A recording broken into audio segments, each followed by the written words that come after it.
The WAFB Podcast Network is sponsored by Neighbors Federal Credit Union.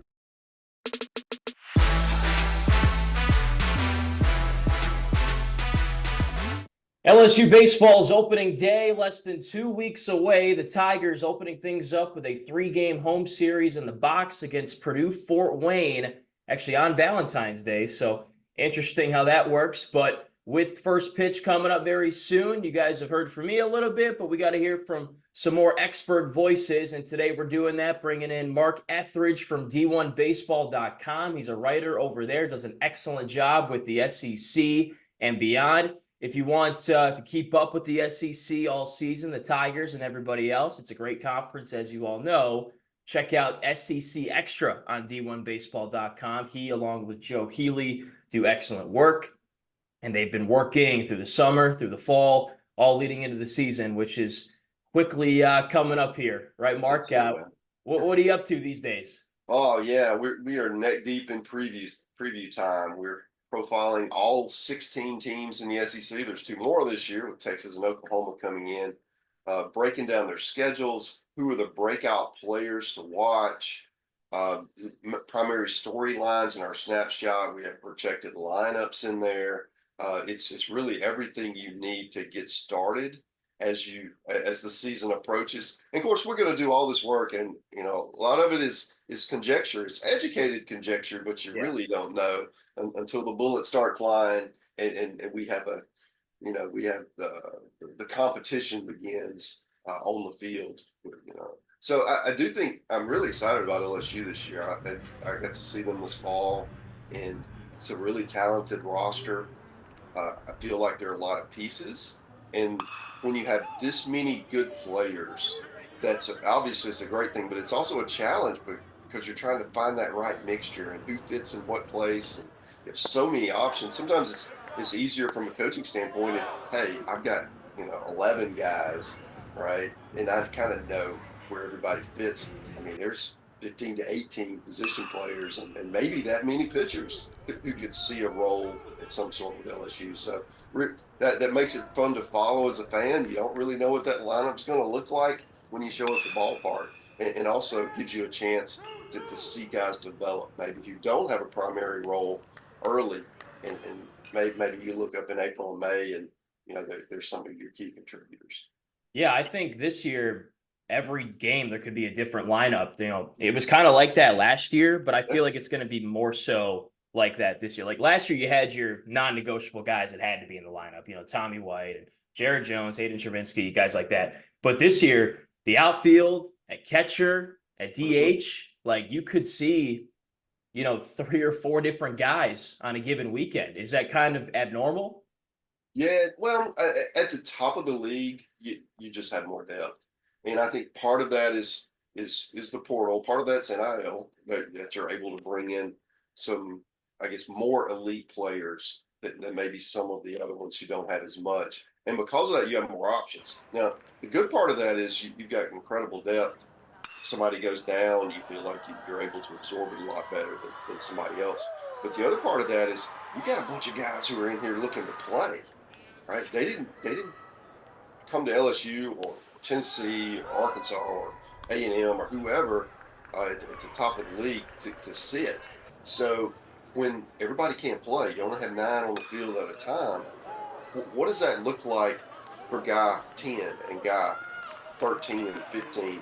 How do you keep them engaged, right? And that's what I feel Jay Johnson does a great job of keeping everybody rowing in the right direction. You think about a couple of years ago in the title season, it was a roster a lot like this. This year doesn't have the quote star player like Skeens or Cruz or even a Tommy White, but there's just tons of elite level talent, and there's not room for everybody to be the star. Who's going to be the role player? Who's going to be the glue guy that keeps everybody pushing in the same direction? Those are some of the primary storylines I'm looking for the Tigers this year. Yeah, he has mentioned those 2 things a lot. The fact that he feels like his strength as a coach is giving guys specific responsibilities on how they can affect winning, and he feels like that's the kind of team it's going to be this year. It's going to be a big collection of talent, each with their own individual responsibilities on a given day for a given series. and they've got to execute those things for LSU to win. And to your point, yeah, you don't have the Dylan Cruz, the Paul Skeens, the guy that is a generational player, as Jake put it, but you have a lot of just very talented players, and now it's kind of all about putting it together. Do you feel like there is a little bit of potential star power on this team, though? So what Jay needs to decide is what kind of team does he want to put out there? Because, and what I mean by that is there's a lineup he can put out there that has a higher floor. Okay. Uh, those are players that are not going to get you beat. Maybe they aren't as talented. Maybe they aren't going to be all Americans, but they're consistent. They're experienced. Uh, they're able to not get you beat. Now, the other side of that is he can put a lineup out there with a higher ceiling, and typically those are younger, talented players that you don't know exactly what you're going to get. But I feel like you need you need a mixture of both, but you need those high ceiling players if you're going to win the title. They've got to take that next step, like a Cade Aaron Beatty, really talented freshman catcher. I think he's going to be a star, but maybe you don't play him as much early, and you're trying to find that balance. Is when is he ready to take the next step? Because he's never going to get there if he doesn't play. So you might have to take some lumps and let him kind of learn in order to make him peak in June, because that's where it's really important. You mentioned star power. I mean, there's some guys. I mean, Chase Shores. I mean, he's up to 98 on the bump. I mean, if his breaking stuff comes around and he's able to spot that fastball, that's certainly a guy who could be an ace for you. Cade Anderson has had a velocity jump. He was really good as a freshman at times last year, primarily in midweek. Didn't do as well when he got elevated to the weekend role, but he's been different, right? A lot of times, I mean, it's really hard for a freshman pitcher to come in and have success in the SEC, and he had some, but usually it's that second year. He has the experience, he has the stuff. That's somebody who could develop. Anthony Ionson's a guy like UC San Diego transfer. He's going to have a primary role in this somewhere. He could be an ace. But the guy that really blew me away in the fall was Connor Ware, junior college transfer. Probably a guy who shouldn't be at LSU. He should be in pro ball, but he had a kind of an injury, bad luck with the injuries last year, and he showed up. And I mean, I think he struck out 5 out of the 6 batters he faced, and the other, the out was like a weak ground ball. I mean, he was just dominant. And Jay said he was their best pitcher during the fall for the majority of it. And what role would he have? Because if he pitches like that, I mean, he's your Friday guy. But that's a lot to ask, right? You don't know, that was short stints. So you don't know exactly who's going to fill those roles. And if your LSU compared to some of these teams around the conference, they kind of know, these top teams know who their Friday guy.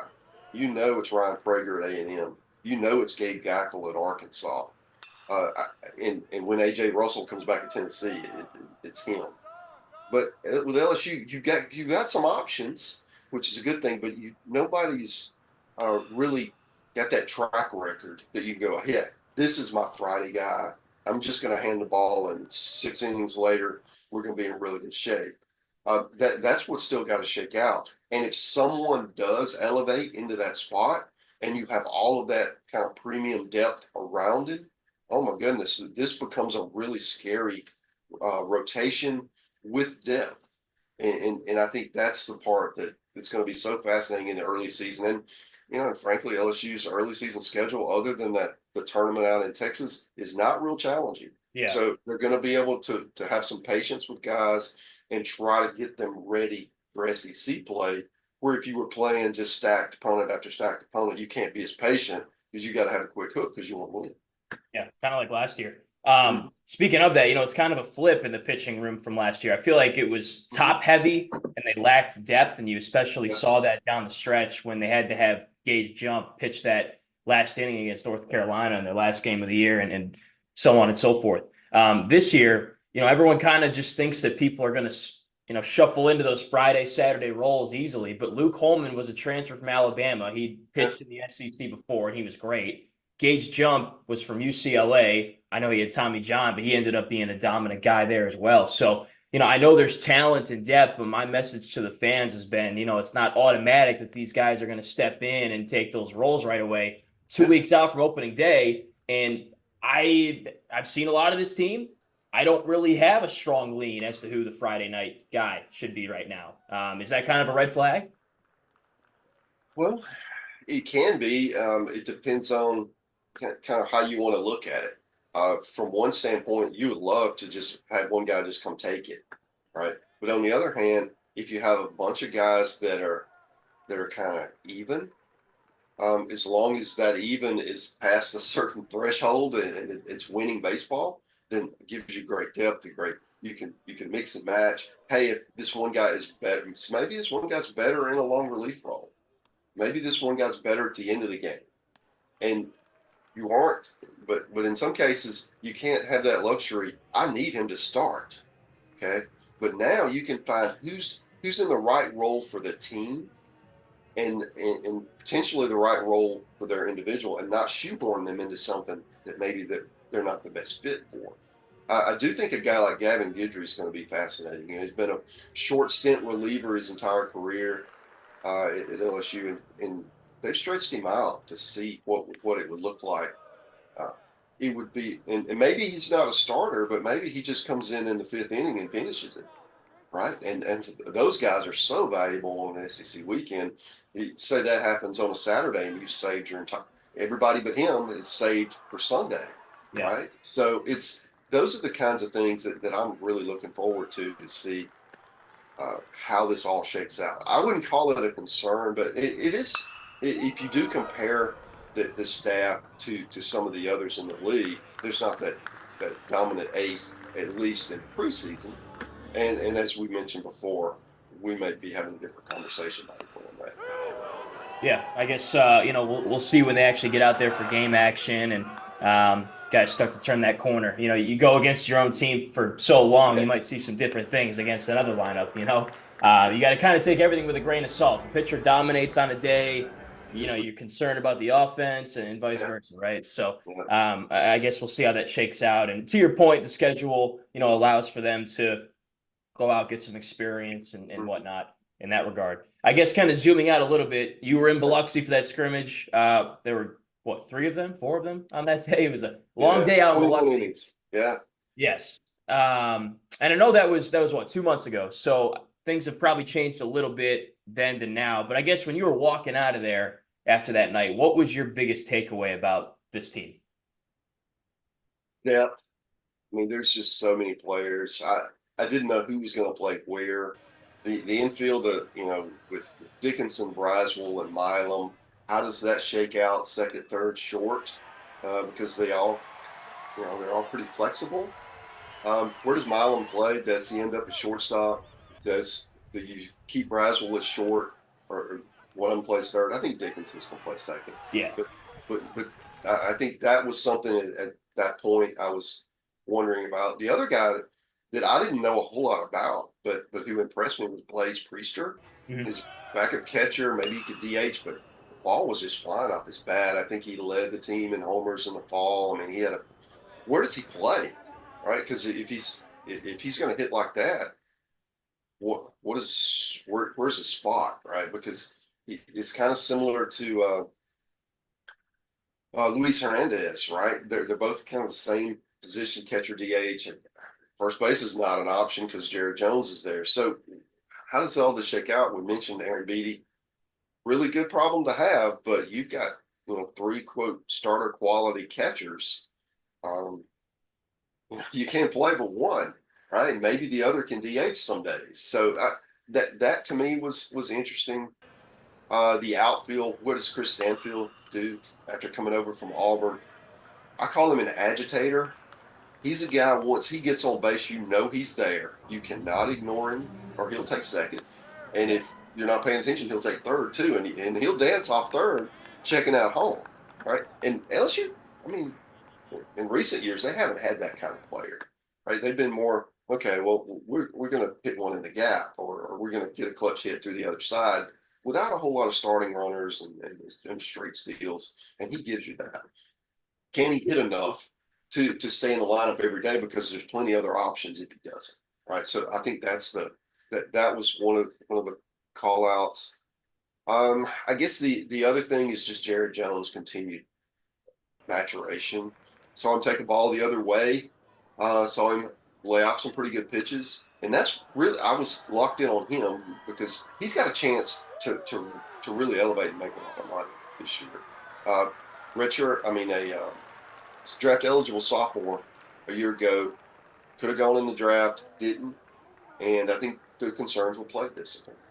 And if he has shown to be more selective, and he's shown that he's not pull heavy, uh, with that big body and that strength, he can be like an SEC Player of the Year kind of guy. And if you're in that category, you're a first rounder in most seasons. So I do think that they need him to continue. I mean, he was a lot better as a sophomore than he was as a freshman. If he continues that growth, I mean, this is a guy who's a game changer in the middle of the lineup. And I think this team will have enough around him to protect him, so you're not just going to put him on every time. And that's what LSU needs. If it's Jake Brown, if it's Hernandez, whoever is hitting before and after him, if they can give him that lineup protection, that really changes how I view this lineup. Because I mean, they could, on paper, they look pretty good, but they could become elite if a couple of those guys really step forward. So the biggest thing you're looking for Jones, and maybe, part of the reason why perhaps he didn't get the money he wanted, or, teams didn't want to take him as high, is the pitch discipline. That's the biggest thing. Yeah, I think so. I mean, he's been pull heavy. There's been a lot of swing and miss. If he can be more selective, if he can get the ball through the zone on the outside pitches and drive them the other way, because he's going to see the shift. Okay. So if he's able to, to take advantage of that, kind of like what Jack Caglione did from his sophomore year to his junior year, everybody in the world would, I mean, if they could put all 9 players, on the pull side, they would, right? Because that's where he hit it. And I was able to see that growth where, okay, yeah, I can still hit it through it because I hit the ball so hard. But that's not always what's best. Sometimes you just need a single, man. Sometimes you just need a base runner. And if you can, they're going to give you this big stretch of pasture there. Just shoot one through there instead of trying to pull a pitch that you really shouldn't pull. And that's that development with most sluggers who haven't had to do that their entire career because they could just power it through anyone. That's what I want to see from him. And the early indications are he's working towards that, and being able to make contact on those pitches that really you just shouldn't pull. Yeah, I've seen some of that. Some walks, taking pitches, and he's had a couple of singles as well in the preseason. So trying to find that happy medium and situational baseball. And they're going to need that this year because, to your point, when they get those base runners on, Stanfield, Derek Curiel, some guys with some real speed. And I think Jay is going to be even more aggressive on the base paths this year because he realizes they lost 2 of their top 3 power hitters. They're going to need to really conserve those base runners and kind of piece this thing together inning by inning, manufacturing offense. So instead of wasted at-bats, making them all useful. So I guess we'll look for that. And Jones was your #1 first baseman in the country preseason, if I'm not mistaken. Yeah, we're buying in on him. Yeah. Yeah. So there's that confidence that we feel like this is going to be a breakout year for him. And you look at him, I wrote in one of our pieces, I mean, he looks like a superhero. I mean, he's just broad shoulders and small waist, and it's a 260-pound package. And he's not, there's no bad weight on him. He's the after picture when I'm the before picture, right? So I think that's when you've got those physical gifts and you can continue to develop. I mean, the sky's the limit for him. I mean, he looks like a big leaguer when he makes good contact. It's just a question of can he continue to be selective, draw walks when they give it to him, and not try to hit every pitch, like you're swinging from your socks. He's big and strong enough. He doesn't have to do that. Right. So I think that's, and I think the other part of that is he's the guy this year. Tommy White's moved on.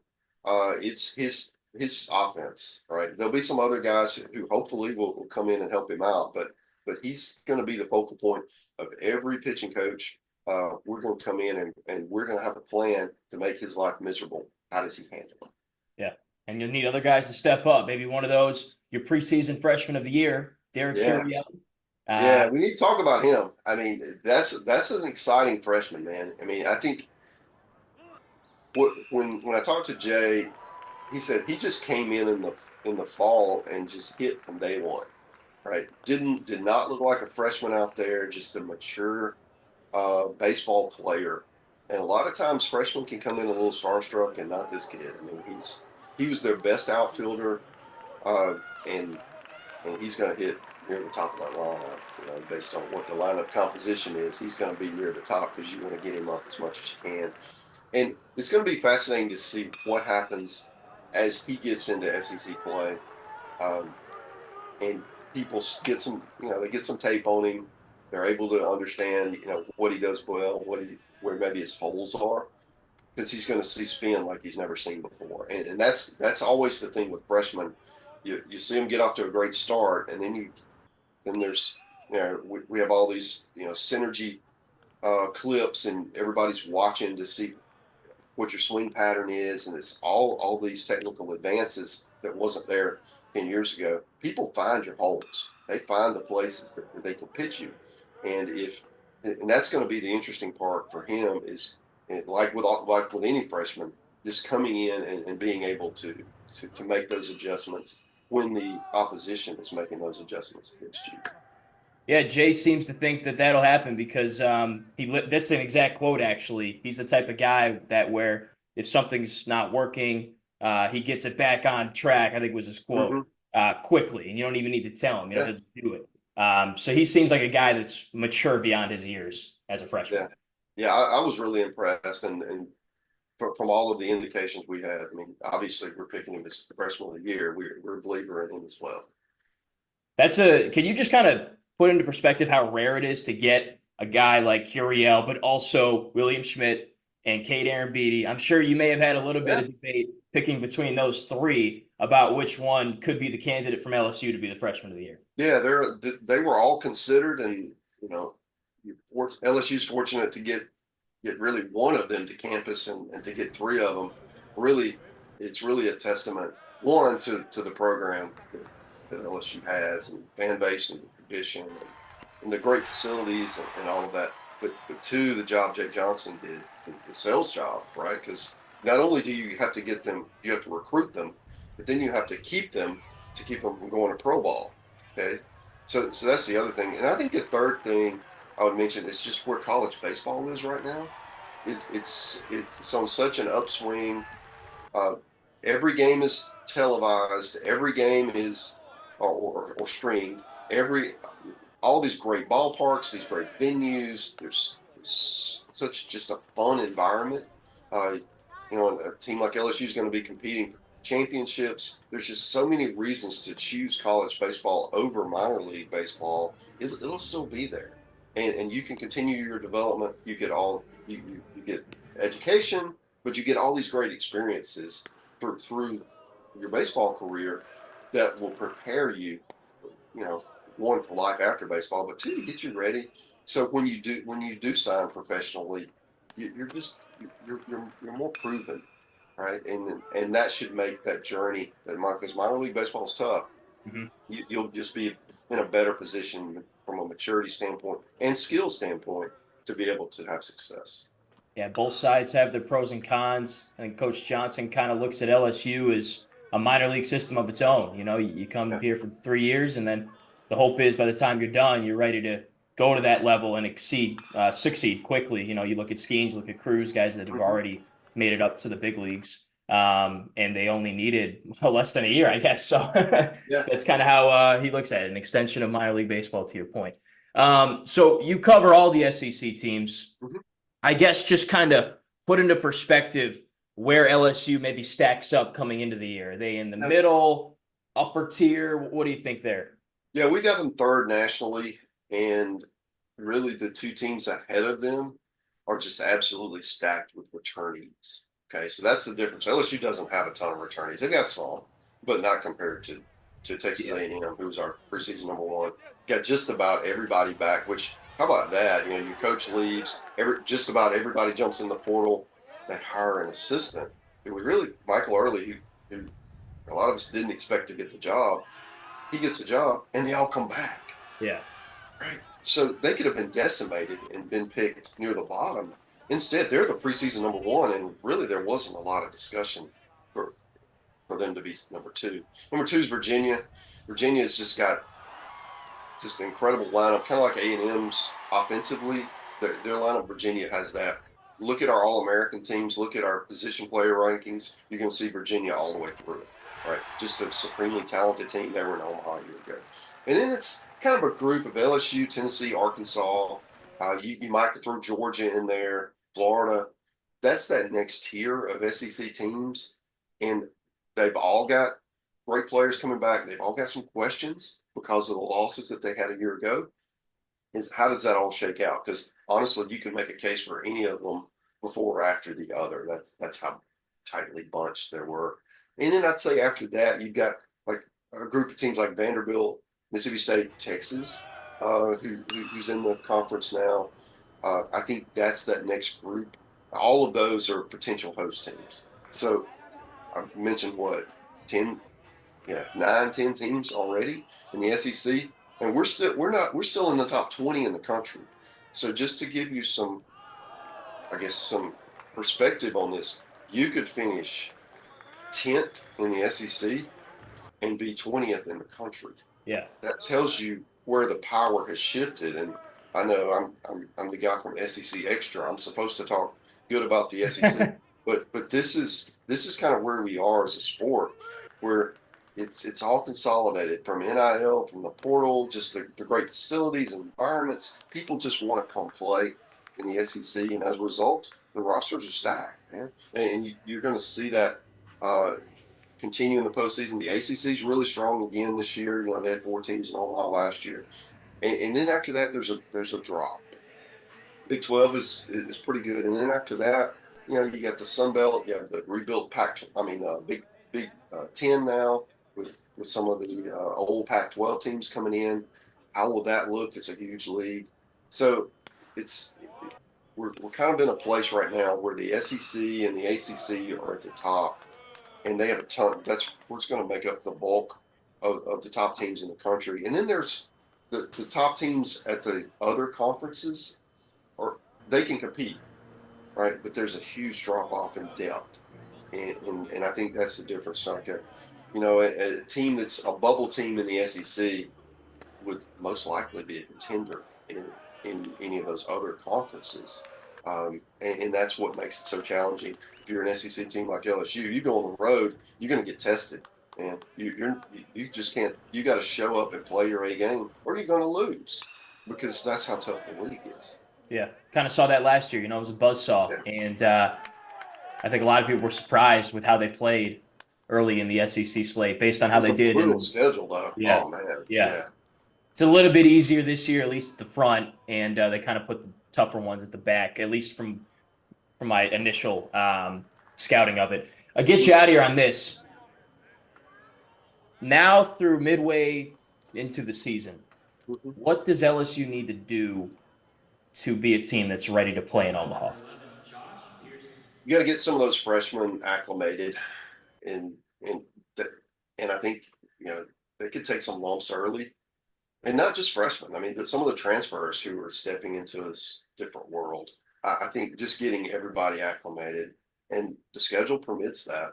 I mean, you can be patient with some players, and you may wonder, why is this guy playing? You know, he took an O for the first 2 games. Why is he still out there? And it's the long game, right? You're trying to get them ready to to be successful for the stretch run. And I think the other thing is having one, obviously more than one's better, but having one of these pitchers just step in and be that lockdown Friday guy. That would just kind of take some of the pressure off the pitching staff, right? You know, hey, I'm getting 6 or 7 out of him on Friday. I think that's the key for me, is just having that, because otherwise you can win the other way, but it's a lot more challenging having to fill those innings. Yeah, a couple unknowns there. Can't really figure them out until you play other teams. So they'll start to do that in less than 2 weeks. The Tigers and Purdue, Fort Wayne, and they'll make their way to Texas at one point, literally and figuratively for the non-conference portion, and they'll actually play at Texas and Oklahoma, and it's all coming up soon. So Mark, thank you very much for the time. I appreciate it.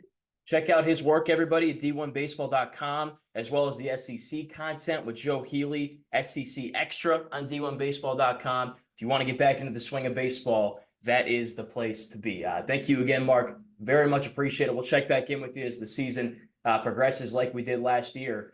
And Tiger fans, I hope you enjoyed opening day coming up on Valentine's Day, LSU and Purdue Fort Wayne.